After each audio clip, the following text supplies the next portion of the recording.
Bonjour, ici Crypto Ali, j'espère que vous allez bien aujourd'hui en ce 11 octobre. Alors pour le titre du jour, ça va être « Quelle crypto-monnaie compose le portefeuille des investisseurs français? » Bitmain ne livrera plus de machines de minage de Bitcoin en Chine. Mais par exemple, dans le monde ailleurs, ils vont continuer à faire business. Ça ne va pas vraiment les affecter, vous allez voir. McDonald's en Chine qui sort une collection de 188 NFT pour fêter son 31e anniversaire. Je vais vous montrer un site qui va vous permettre, pour ceux qui veulent, d'acheter une Tesla ou des voitures de luxe avec du Bitcoin. L'actualité sur Solana, c'est simple. Il y a 6 nouvelles pour le Netflix des crypto-monnaies qu'on appelle là. Elrond qui débarque sur Cardano pour garantir le stablecoin, le DUSD. Et pour finir, un nouveau record historique pour Bitcoin avec plus de 30 milliards de dollars transférés en 24 heures. Mais avant tout, on va voir la heatmap avec Bitcoin qui domine vraiment aujourd'hui et hier, on va dire depuis une semaine, avec 57 600 dollars, s'approche tout doucement de son ancien plus haut qu'on peut aller voir à l'instant, qui était de 64 756. Alors là, on est ici, on se dirige vers les 59 523 avec l'ancien swing high ici. On voit qu'il y a une opportunité d'achat quand c'est venu toucher ici la moving average de 50, qui est quand même très puissante, que j'utilise pas vraiment pour trader, mais qui est vraiment représentatif de la majorité de la psychologie là, du monde. Là. Dans le monde entier, on voit qu'ici, il y avait une opportunité en or dans les 30, 31, 32 000, là, okay? Avec un pullback, on avait une dernière chance de peut-être pouvoir acheter du Bitcoin pour pas cher. Maintenant, on se dirige vers les 59. Par la suite, une petite résistance quand même là, avec ce swing ici, high. Et par la suite, 164, et ça va monter plus que ça c'est clair. OK. Ça, c'était pour la heatmap. 2,4 trilliards de dollars en hausse pour la capitalisation boursière et le Bitcoin toujours dominant à 44,3. Fiat League pour le XRP. On voit que tout est rouge à part le Shiba Inu à 19% ici. 11 gagnants, 52 perdants.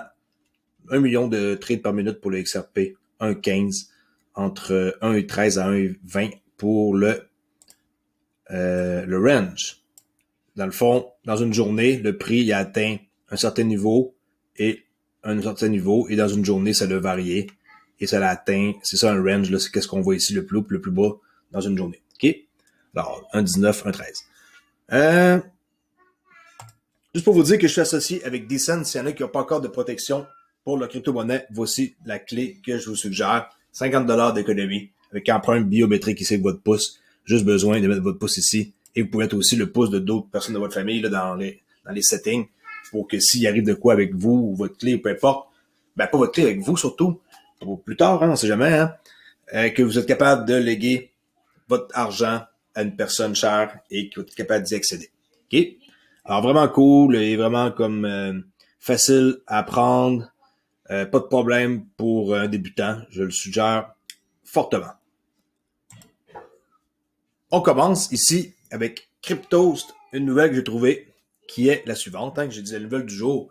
Quelle crypto-monnaie compose le portefeuille des investisseurs français? Vous allez voir, c'est plutôt intéressant. J'ai appris des choses. Pour la première fois en France, une étude dresse le portrait des crypto-investisseurs français. Fortement corrélé au revenu annuel des répondants, la valeur médiane du portefeuille d'un crypto-investisseur français se situe autour de 5 000 €. L'étude nous indique que plus de 45% des personnes interrogées possèdent l'équivalent de moins de 5 000 € en crypto-monnaie, tandis que 29,2% d'entre eux gèrent un portefeuille compris entre 5 001 et 25 000 €. En outre, 0,8% des répondants affirment que la valeur de leur portefeuille dépasse les 500 000 €. Là, on voit ici, là, il y a une erreur, c'est pas 50 000, là, c'est 500 000, il manque un chiffre. Okay, il y a juste 0,8% qui détiennent 500 000 $, 500 000 € et plus. 18% se situe entre 2 000 à 5 000 €, la grande majorité du monde. Puis on voit quand même, les gens, ça commence 10 000 à 25 000 €, on voit que ça commence à être plus important en chiffres. 35% des répondants Des répondants, en passant, il y en avait 33 000, là, c'est pas un gros sondage, mais on voit ici que c'était 3 000 répondants, OK? 35% des répondants affirment que leurs portefeuilles sont exclusivement composés de crypto-actifs. Un peu comme moi. Je possède pas d'actions, je possède pas de rien d'autre, là. Alors, moi, je suis comme 100% crypto. Et qu'ils ne s'intéressent ni aux actions. Okay? J'ai pas d'actions, j'ai pas d'immobilier. Et, Forex, j'en fais encore un peu, mais de moins en moins. Alors, 35% détiennent des crypto-actifs seulement. Chez les moins de 20 ans, ce chiffre grimpe davantage à 54,6%. Les plus jeunes, eux autres, c'est sûr que ils veulent juste de crypto, ils veulent rien savoir de l'immobilier, ils n'ont pas les moyens, il n'y a pas d'actions, le Forex, ils s'en foutent là, de l'euro USD. Là. Okay? Alors, important, je trouve, le 20 ans et moins, c'est une personne sur deux qui ont juste de crypto dans leur portefeuille. De quoi est composé leur portefeuille de crypto? On parle toujours là, des Français. Bon, c'est pas surprenant de voir que l'Ethereum est le grand leader dans la crypto. Alors, qu'est-ce qu'il y en est des cryptos préférés de nos chers investisseurs français? Le roi Bitcoin, malheureusement, cède sa place pour Ethereum. Près de 83%, pour être précis, le 82,8% des investisseurs crypto en France ont répondu que l'Ethereum était ce qu'il détenait de plus, suivi de 66,7% pour le Bitcoin. Suivi après ça par Binance Coin, Elrond, Polkadot, Cardano, Polygon, Solana, Chainlink et Ripple. Bon dernier ici dans le top 10 des cryptos que les Français détiennent de plus avec 20,3%. Il y a juste une personne sur 5, même pas, qui... Ouais, une personne sur 5, là, on va laisser le point 3, là. Alors, une personne sur 5 détiennent du XRP. C'est pas plus grave que ça, c'est une petite déception, là. Je pensais que c'était plus gros que ça. Mais non, c'est sûr qu'avec le procès, ça n'a pas aidé. Il y a beaucoup de Français qui ont liquidé leur position, puis je peux les comprendre, ou qui ont changé pour d'autres projets, comme Polkadot, qui ont investi plus dans Polygon, Solana, qui ont acheté du Elrond, OK? Mais Ethereum et Bitcoin sont très, très puissants chez les Français. On passe maintenant à qu'est-ce qui déçoit chez les Français. C'est qu'est-ce qui déçoit le plus selon vous? Je laisse réfléchir. La réponse est là. Dogecoin en première position. Et bon, on s'en doute que si vous n'êtes pas très Ripple XRP, OK, on peut se douter qu'il revient ici dans des déceptions. Alors, en deuxième position, XRP, Litecoin, Cardano, un peu surpris que le monde soit déçu à ce point-là. D'après moi, c'est parce que c'est long avant que leur smart contract arrive. Peu importe. Alors, les plus grosses déceptions, Dogecoin, XRP, Litecoin, ADA, Bitcoin, Tether. Une déception, c'est un stablecoin, OK? Juste parce que c'est pas clair leur statut. Polkadot, je suis un peu surpris aussi qu'ils se ramassent ici, là. Je sais pas pourquoi que les gens sont dessus de Polkadot. Chainlink, Uniswap, Binance Coin, Uniswap, c'est souvent pour les frais de transaction là, que les gens doivent être dessus. OK? Pour ce qui est des stablecoins, pour se protéger, on sait, de la volatilité et du marché, et surtout pour échapper à la fiscalité, les stablecoins sont fortement adoptés par les crypto-investisseurs français et aussi tout le monde dans le monde, là, pas juste les Français. Près de 80% des répondants disposent de stablecoins. Même si ceux-ci n'occupent pas une place majeure dans leur portefeuille. Leader des stablecoins en termes de capitalisation, mais souvent critiqué pour son manque de transparence. Comme j'ai dit tantôt, le Tether, il est pas clair là sur qu'est-ce qui va se passer avec ça. Tether est le plus utilisé, tandis que le USDC de Circle, Jeremy Allaire, qui roule sur Stellar, arrive en seconde position, suivi par le BUSD de Binance et le DAI en dernier. Un peu déçu, DAI, intéressez-vous à ça. Si vous voulez vraiment avoir la paix, là, intéressez-vous au DAI. Par rapport aux NFT, les tokens non fongibles semblent plutôt être appréciés des investisseurs français puisque 24% d'entre eux en possèdent. Plus d'une personne sur 4. 25%, une personne sur 4. J'avais en tête un autre chiffre, là, qui est, alors 1 sur 4. C'est bon parce que c'est pas super vieux comme nouvelle technologie, on peut dire. Les Français apprécient particulièrement les jeux blockchain qui utilisent les NFT comme Sorare, Axie Infinity, que j'ai parlé dernièrement pas mal, et Polychain Monster. D'accord? Alors, cette petite étude, je trouve cool de voir. J'ai appris plusieurs choses, dont que les XRP étaient en deuxième position pour qu'est-ce qui était des déceptions. Là, je pensais pas qu'ils étaient aussi proches que ça des Français. Mais que voulez-vous, hein? C'est comme ça que c'est. Ils ont été... ils ont des problèmes avec la SEC et c'est pour ça que ça influence sûrement sur la stratégie des gens de garder ça éternellement. Là. Ils veulent souvent, la plupart des gens, faire des sous rapidement. Je les comprends. Je suis pareil. Même si je les garde, c'est pas parce que je les garde que les autres doivent les garder, là, leur XRP. That's it. On continue, parce que là, je suis en train de me prendre un temps fou pour faire mes nouvelles. Bitmain, qui va arrêter de livrer de la machine de minage de Bitcoin en Chine. Alors, le géant de l'équipement de mining, Bitmain ne livrera plus ses machines en Chine continentale afin de se plier aux récentes restrictions. Les activités de l'entreprise restent inchangées à l'étranger, là, ça c'est pas un problème. Là. Le fabricant de matériel de minage de Bitcoin, Bitmain, ne commercialisera, plus de machines en Chine continentale. L'entreprise basée à Pékin a annoncé la nouvelle dimanche, précisant qu'elle suivrait les réglementations locales et suspendrait les livraisons nationales à partir de lundi, aujourd'hui. Mais que les activités à l'étranger resteraient inchangées, la décision de Bitmain aura sûrement peu d'impact sur l'entreprise car ses ventes nationales étaient en baisse depuis la fin de l'année dernière en raison de l'essor des opérations minières en Amérique du Nord. Alors que la société n'a pas encore révélé son plan pour aider les clients existants en Chine, Bitmain continuera de fournir des rigs, des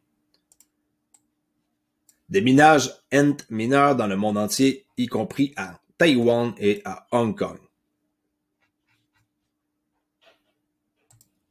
McDo, en Chine, qui sort une collection de 188 NFT pour fêter son 31e anniversaire. Tokens non fongibles Big Mac Rubik Cube seront distribués à des employés et à des clients de McDonald's en Chine. Afin de célébrer le 31e anniversaire de son implantation sur les marchés chinois, McDonald's a décidé de sortir une collection de 188 NFT, disponible depuis ce vendredi 8 octobre. Elle est baptisée le Big Mac Rubik Cube. Ces tokens pourront être remportés aussi bien par des employés que par des clients de la chaîne de restauration rapide. Il représente le nouveau siège de McDonald's en Chine qui a été inauguré vendredi dernier, conçu en partenariat avec l'agence de création d'actifs numériques Cocafé. Je sais pas comment le prononcer, là, Cocafé.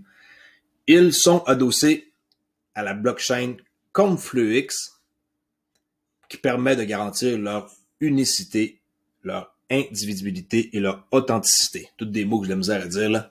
Alors, Conflux Network Official, on peut voir ici sur leur compte Twitter. En quoi que ils ont le Big Mac Rubik Cube là, en association. Crypto France. J'ai dit que je connaissais maintenant un nouveau site pour vous acheter votre Tesla en Bitcoin. Alors, Call for Coin, un petit site ici que j'ai découvert, va pouvoir exaucer vos vœux avec une nouvelle place de marché de véhicules haut de gamme qui permet d'offrir des modèles Tesla, Lamborghini ou autres grâce à du Bitcoin.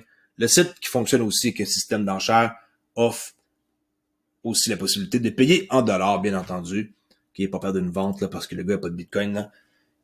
Alors, Car for Coin. On peut voir ici une Mercedes AMG GT Roadster 2018 pour la coquette somme de 84 000 $.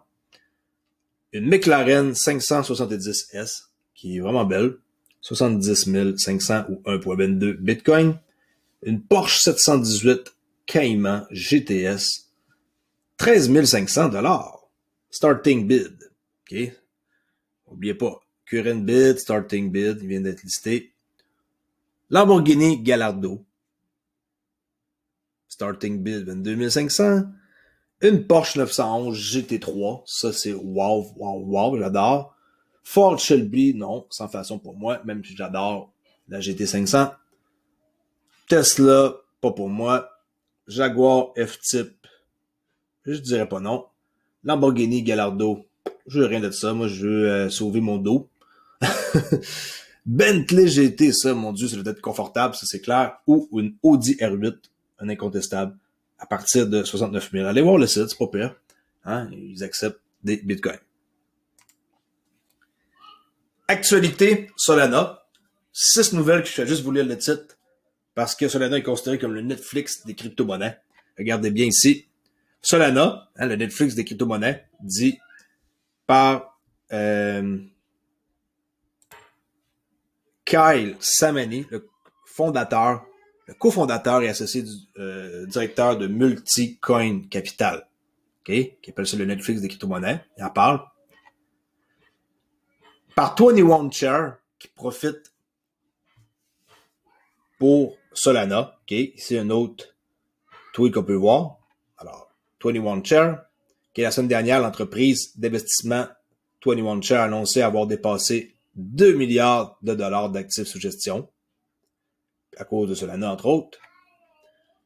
Sanctify, qui est arrivé sur Solana, troisième autre nouvelle, ok, j'ai pas été voir encore, je vais aller voir, c'est énormément, je commence à m'intéresser à d'autres blockchains, hein, vous savez, hein, puis je m'aperçois que finalement, ça serait quasiment une chaîne YouTube par blockchain, là.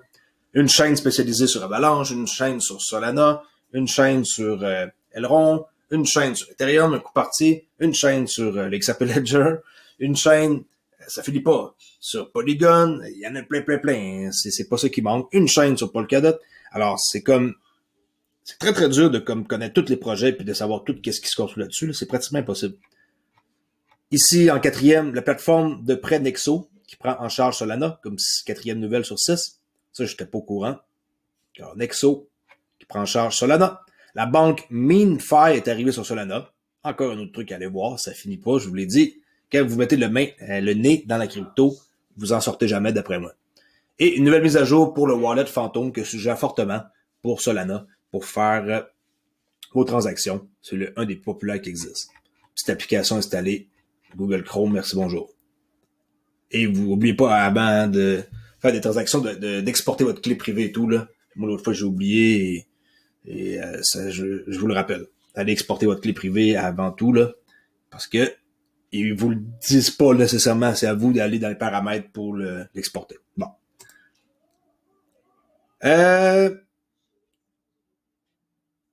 Continue. On achève. On tient le coup. J'ai d'excellentes dernières bonnes nouvelles. Alors, Elrond qui débarque sur Cardano pour garantir le stablecoin de DUSD. Récemment, Elrond a ouvert son testnet au public dans le cadre d'un concours géant baptisé Battle of Field.